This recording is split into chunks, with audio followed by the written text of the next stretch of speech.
Take a look at this game. Based on the visuals, when do you think this game came out?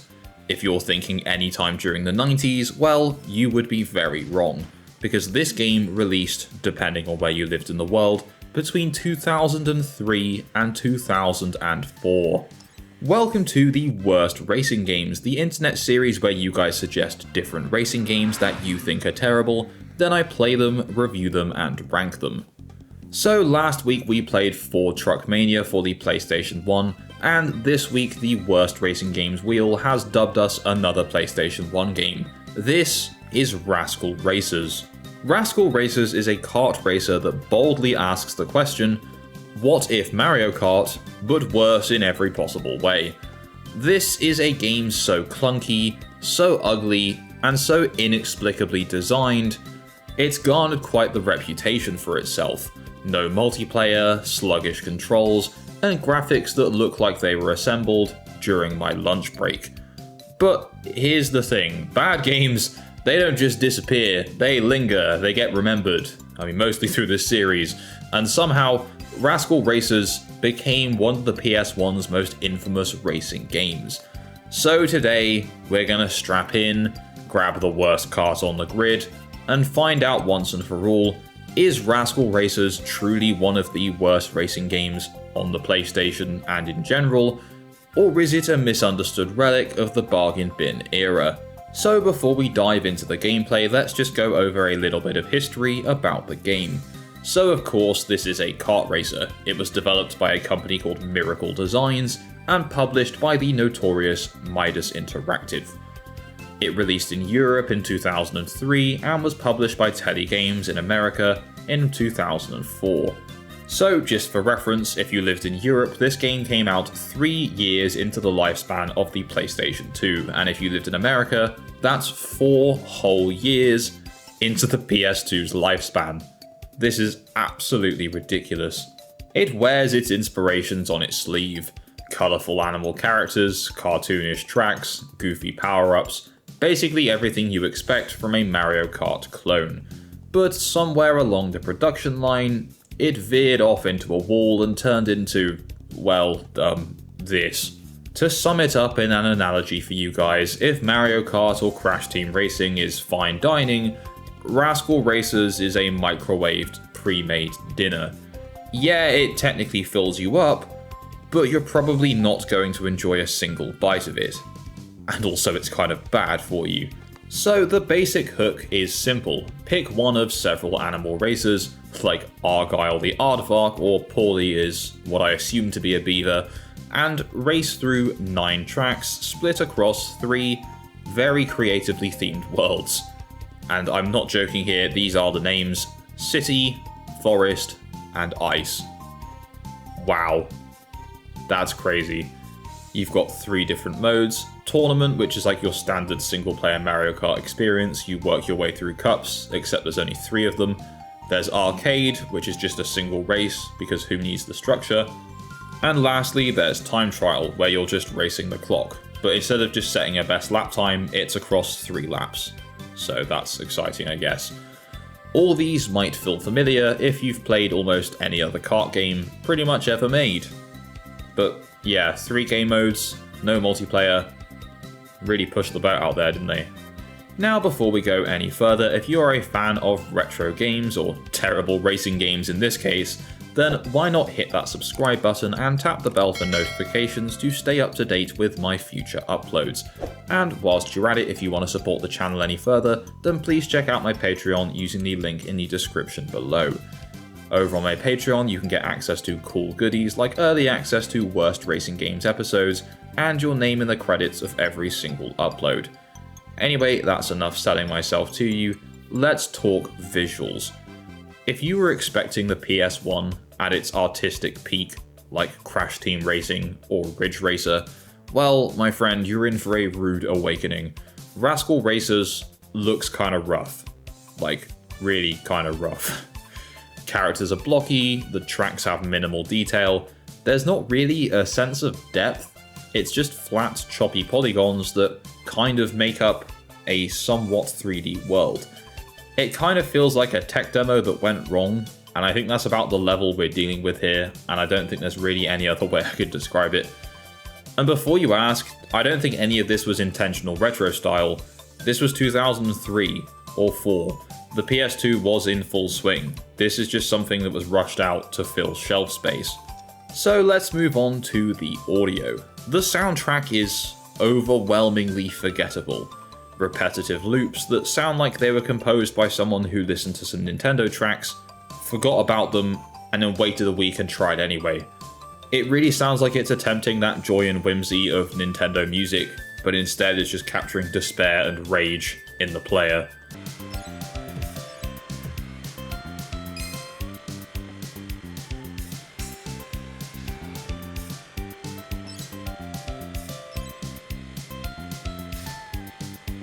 I don't know, there's nothing aggressively wrong with most of the songs, they're just very repetitive and very samey.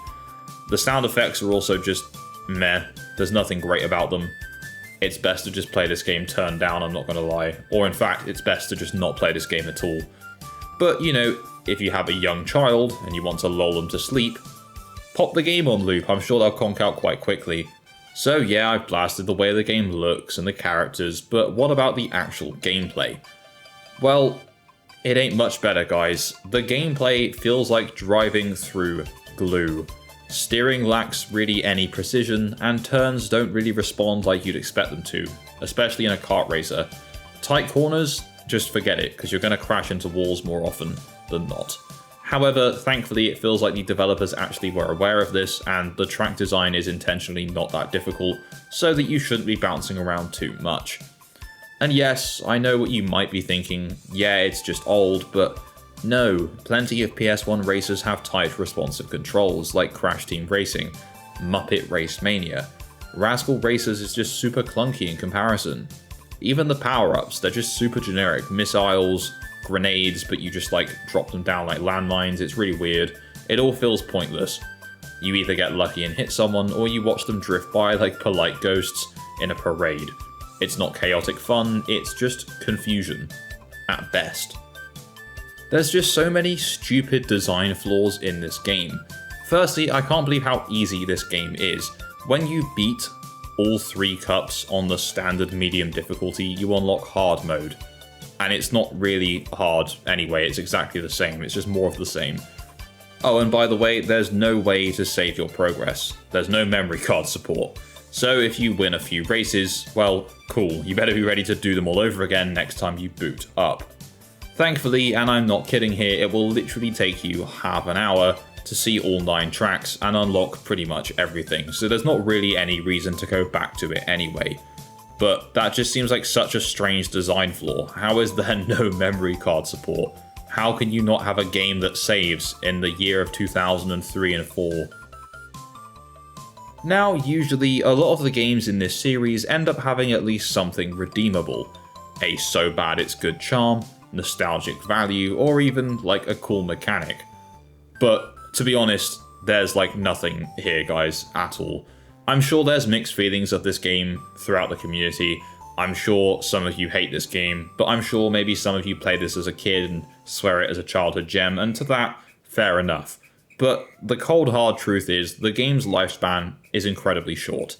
There's not enough tracks, there's no multiplayer, and to be honest, unlocking the 2 additional characters and the extra difficulty mode did not feel rewarding whatsoever.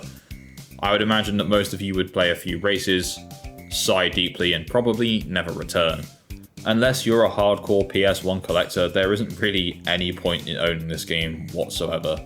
I mean, hey, at least if you emulate it you can use save states, so at least you can save the game. Now, in terms of critical response, there's basically no information to go off of. Of course, Cad Icarus played this game a long time ago and hated it, and rightfully so. But at the actual point of release, there's like no reviews that I could find. It doesn't have a Metascore, and it also doesn't even have a user score. I managed to find one single review, and that was through the website Moby Games, which linked me to a French news site that gave it a 26 out of 80. Very random score, but the bottom line is they didn't like it, so at least I'm not the only one.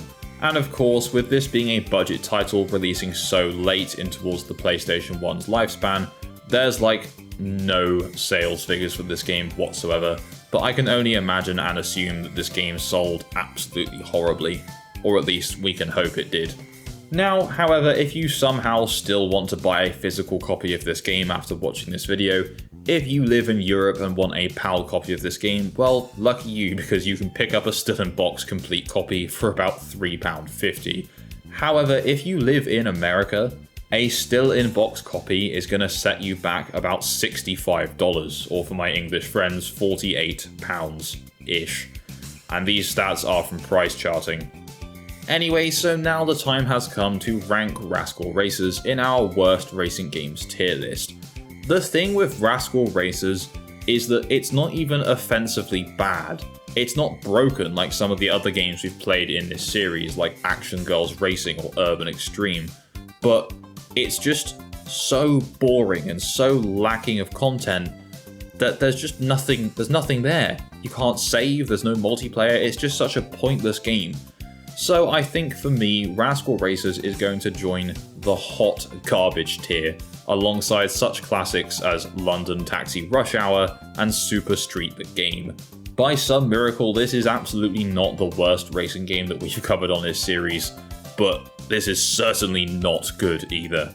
So is Rascal Racers worth your time? Well, only if you're a collecting completionist or a fan of weird little oddities. Otherwise, I would stick to the classics because your thumbs and your brain will most likely thank you for it.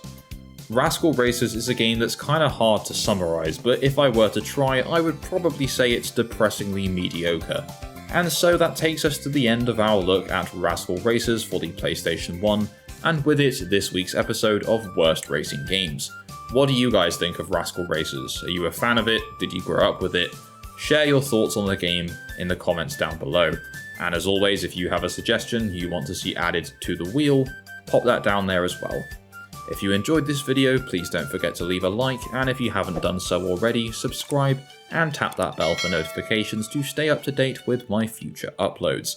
A massive shout out to my Patreon subscribers for the continued support, and all I really have left to say is thanks and goodbye.